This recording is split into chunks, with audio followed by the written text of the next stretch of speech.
Hello girls, how are we doing today? I am amazing because today is a very special day. We are going to be starting a new series on my channel where I review my favorite episodes of reality television.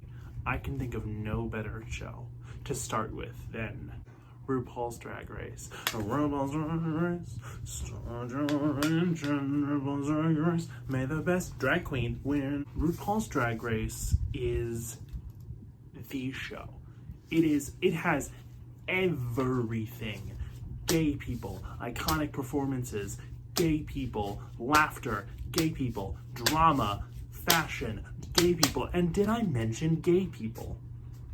What is there not to love? The episode specifically we're going to be talking about today is, of course, the infamous Villains Roast. This is a rather new episode within the DRCU, Drag Race Cinematic Universe. It is one of the highest rated episodes of Drag Race on IMDb with a rating of 9.2. That is amazing considering how many episodes of Drag Race are, that they're still somehow finding their way within the top two.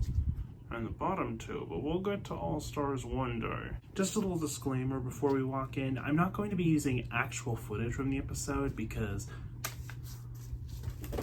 Viacom and World of Wonder love to copyright. They love copywriting. So I'm just going to stick with screenshots and promos and all that, basically. I hope that's not too big of a deal. If you like this video, feel free to like, comment, and subscribe, and especially comment down below what episode you would like to see me review in the future. It could be Drag Race, it could be Project Runway, it could be Top Chef, it could be any, reality TV show. All right, enough beating around the bush. Let's get into it. In case for some strange reason you haven't seen an episode of Drag Race and you somehow found my channel, let me give you a brief description of how episodes normally go. Typical episode of Drag Race will be the girls coming in after a previous episode to mourn the loss of a fellow queen. After that, the girls enter the workroom. They may usually do a cute mini challenge. Then Ru announces the maxi challenge, which is usually some sort of it could be a roast, it could be a dance challenge, it could be an acting challenge, what so have you. After that, they do the runway, and then they have a lip sync battle to determine who goes home. For this episode specifically, it's a roast, and it's the Villains Roast. Before we discuss the actual episode itself, let's give you a brief overview of the queens left in the competition and who we'll mainly be focusing on. Our main queens this week are going to be Ariete, Jewel Sparkles, and Lexi Love. They're the ones with the central conflict of who the episode mainly revolves around. Also in this episode is Sam Starr, Lydia B. Collins, Lana Jarre, Anya Nerve, and Susie Toot. Some of them have smaller, less overarching storylines, but I'll mention them when they come up in the episode. The episode first begins with the girls coming back in from the previous lip sync, and the drama is starting already. Jules won the previous challenge, and she is so happy, she's giggly, she's kicking her feet up in the air, and Lexi is not thrilled. She's a little bitter after not winning, and she's just kind of bringing the room down, or at least trying not to. She looks at Jules and she's like, listen girl, I'm in my feelings, don't take anything I say to heart. Lydia, on the other hand, who was in the bottom of the previous challenge, thinks that there are other queens who maybe deserve to be in the bottom more than her, to which Sam asks who specifically, and Lydia says Sam. Sam is flabbergasted. She's clutching her southern pearls, saying, how dare you think that my look should have been in the bottom when it looks like you skinned a dead cat? And Lydia goes, thanks. We're not even like 10 minutes into the episode and drama is already swirling. The next day, the queens enter the workroom and they're tasked with their maxi challenge, which is a roast. Yes! I love a roast. Everyone is pretty excited about this challenge except Ariete. She's not particularly thrilled, and if you know Ariete, you'll know why. She's not exactly known for her comedy or her dancing or her lip syncing or being a good person. And comedy and acting specifically has been a pretty tough challenge for her thus far in the competition. So she's determined to get the good spot in the lineup. Speaking of the lineup, Jules Sparkles, she gets to decide the lineup because she won last week's challenge. I love when the producers just let the queens happen. Usually the producers, they do this thing that I hate, which is overproducing. Sometimes they'll just give the queens roles. Like they'll just, whether they're doing a musical, they'll just give them the roles. They don't let anyone fight over it. But lately, I feel like they've been pretty more lenient in letting the queens decide, which usually makes for a more entertaining episode. So the girls walk over to another table and Jules delegates and asks queens where they would like in the role. Lexi wants to go last, and Ariete doesn't really care where she goes. You know, she knows she's gonna bomb, so she doesn't really care. She knows she's gonna be bad.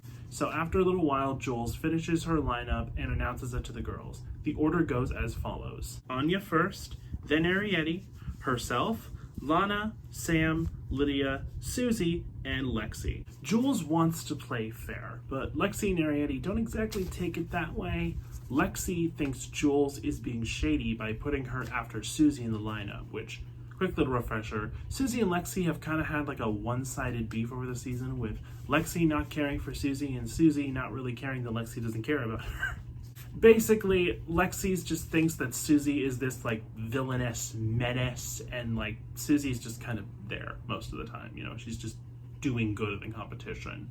And Ariete is pissed because I don't know, I guess she just didn't, she thinks that Jules putting herself after Ariete means that, oh, she knows I'm gonna bomb, she'll put herself before me, after me, so she'll look better by comparison. The Jules versus Ariete drama continues into the, I don't know what you call this, the writer's room, is that what it's called? Where the queens all go around?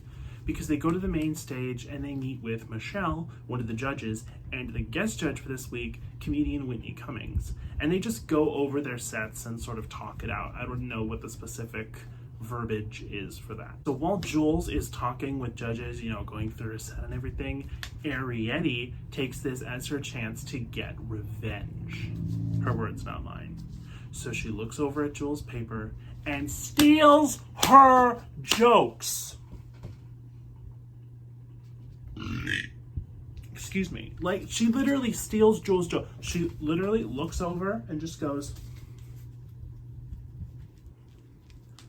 Jules is, let me give y'all a little tea. Basically, I woke up in the morning, opened my social media, and I had seen people talking about Ariete stealing jokes, and it's like, wait, there was no way that happened. There's no way. No, come on. I mean, yeah, I mean, these queens are young, but they're not immature. Boy, was I wrong. Also, I fucking doubt not a single person saw Ariete copying Jules' jokes. You mean to tell me that of all the production crew, the camera crew, all the other queens, Michelle, Whitney, not one of them saw Ariete stealing Jules' jokes?